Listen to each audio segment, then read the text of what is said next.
आज ना मला एकदम वाईट अवस्थेतली गाऊन आली होती मेजरसाठी आणि त्यावरून मला गाऊन शिवायची होती. पण त्याच्या अगोदर सगळ्यात पहिलं मी अगोदर ज्या मला गाऊन कट करायच्या होत्या त्याची ते मापं काढून घेतली आणि त्यानंतर बिल बुकसुद्धा बघून घेतलं की मला कुठल्या गाऊन अगोदर द्यायच्या आहेत, त्याप्रमाणे मला इथे गाऊन कट करायला.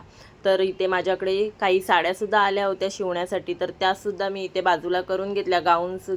गाऊन पीस जे अगोदर द्यायचे होते ते सुद्धा इथे बाजूला करून घेतले, कारण की मला ते लवकरात लवकर शिवून द्यायचे आहेत. त्याच्यानंतर इथे घेतलेली होती मी गाऊनचे मेजर घ्यायला. त्याच्या अगोदर जी मापं लागतात ती लिहून घेतली, म्हणजे पटापट मापं टाकायला बरी. पण ह्या गाऊनने माझी अवस्था इतकी बिकट केली की ती खोलताना त्याच्यात जे धुळीचे कण होते ते माझ्या नाकातोंडात जाऊन अक्षरशः मला ठसका लागत होता. कुठल्या तरी बोचक्यातनं उचलून आणल्यासारखी ही गाऊन वाटत होती आणि त्याचा अक्षरशः कुबट वास येत होता.